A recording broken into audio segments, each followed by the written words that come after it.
Hi guys, and welcome back to my channel. Jacob Payton here, and today I'm going to be talking about Kill River by Cameron Roubique, and I really hope I pronounced his last name correctly. I'm not 100% sure I did. If I didn't, then please let me know in the comments below, and I do apologize if I didn't. I am terrible at last names or names in general, so once again, I do apologize if I got that wrong. First, I want everyone to admire how beautiful this cover is. I mean, this is simply an amazing cover. This is actually part of a 3-book series. I actually just ordered the 3rd book and just finished reading the 2nd one recently. And I'm very excited about that. All of the covers are gorgeous. I believe the author actually paints them himself, which is simply amazing. And he's also done covers for other works. I believe he has done the covers for some of Cameron Chaney's work, as well as a couple HorrorTube anthologies that I think R. St. Clair put together. Don't quote me on that. I could be completely wrong, but for now, let's dive into this book. They thought they had the whole water park all to themselves. They were wrong. ... In the summer of 1983, 13-year-old Sydney and her 3 newfound friends, Stacy, Zach, and Brad, decide to sneak away from their summer camp in the middle of the night by rafting down the nearby rivers. After spending a tense night lost in the woods, the 4 teenagers stumble into a mysterious water park that appears to be completely empty. At first, they are thrilled to have the rides all to themselves, at least until one of them disappears. Soon they discover that they are trapped in the park, and a dark figure is stalking them from the shadows, picking them off one by one. Once night falls, Sydney will have to fight to escape the park, a masked maniac and a living nightmare.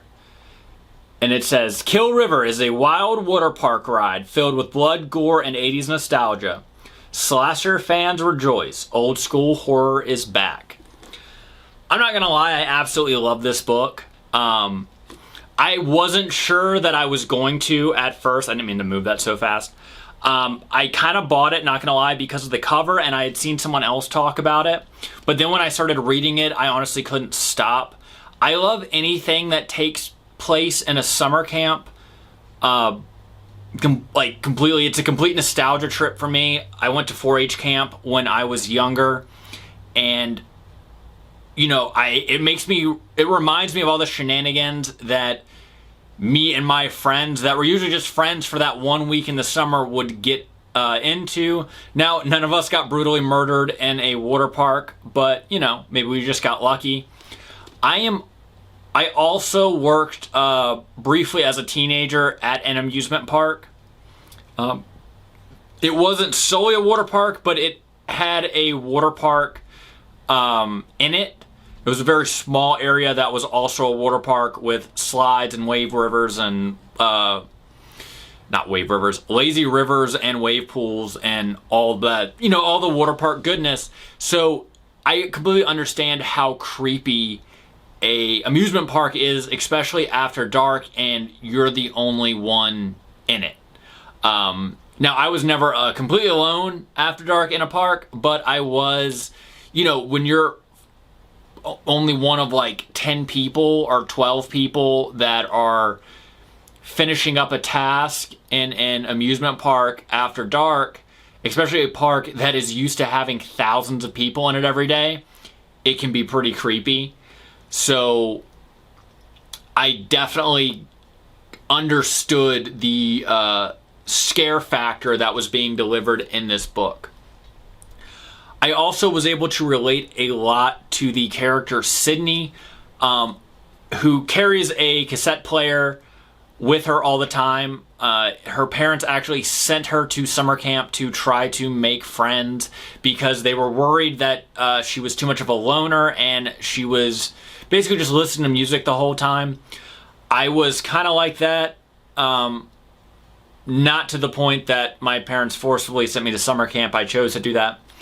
But I actually had a cassette player at one point this was the early 2000s, before I got an iPod Shuffle, and then I never looked back.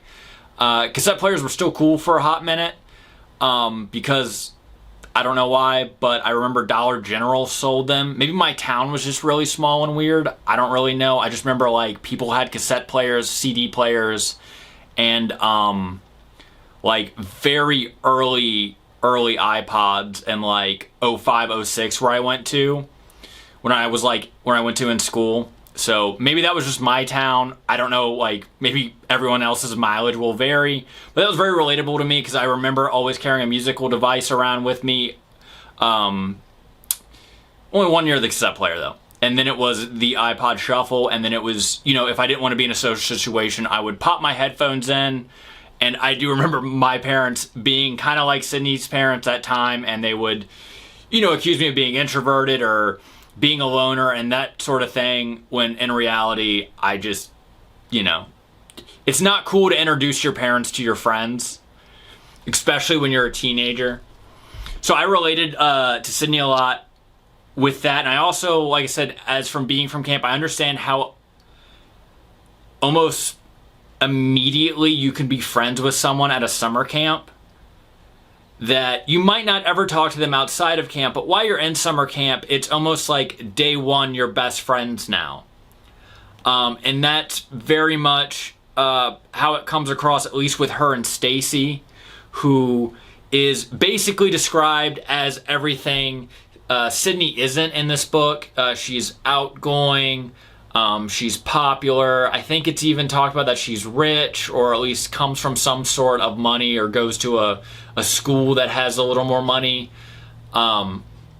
She's very different from Sydney, but her and Sydney do become best friends because, as Stacy says in the book, us girls have to stick together.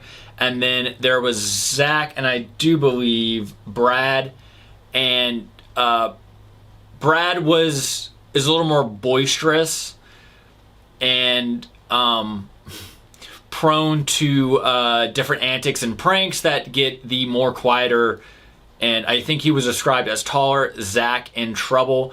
And it was also them who come up with the prank to sneak out of their summer camp and kind of go on this little like river rafting. They're gonna leave this camp. They're tired of it. They're tired of like I think his name was, it's Mr. Sheehan, who's like this very authoritarian, very muscular, almost like drill sergeant-ish guy who's running this summer camp and keeps butting heads with them. And it's kind of alluded, I think, that he's basically going to kick Brad and Zach out. You know, they have to really toe the line and do the things the littler kids are doing, or they're going to be in some real trouble.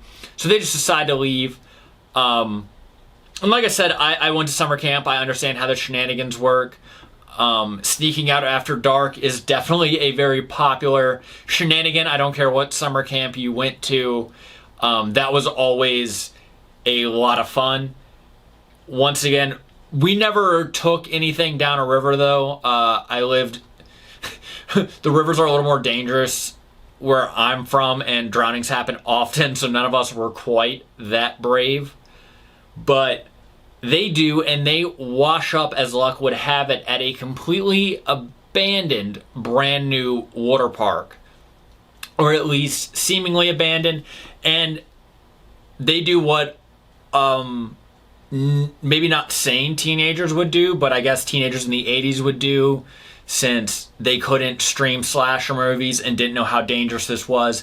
They actually turn on all the rides and start partying, you know, in this abandoned water park, and that is when the murders start happening.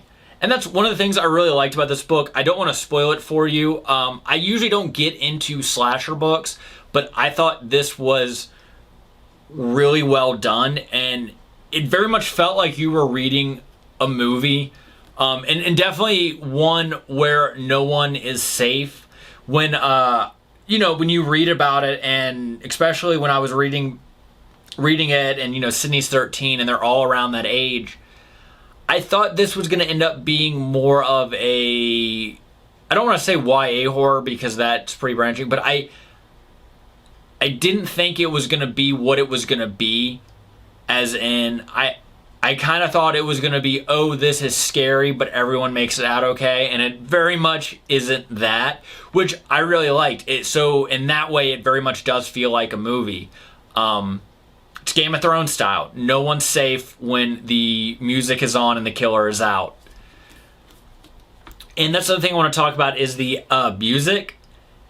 It's really interesting. He actually includes a track list in here, because they are constantly like name dropping different songs in here. Like, yeah, so the back page, there's actually a soundtrack list on this, which I thought was really cool. And a lot of the songs are songs that, you know, you'll most likely know, especially if you listen to like classic rock stations like I do, or if you're not like me and you grew up in the 80s, maybe you already know all these songs by heart. But that was kind of fun when they could name a song, and then I would actually turn the song on my computer and read along with the music, and that just made everything feel a little more vivid.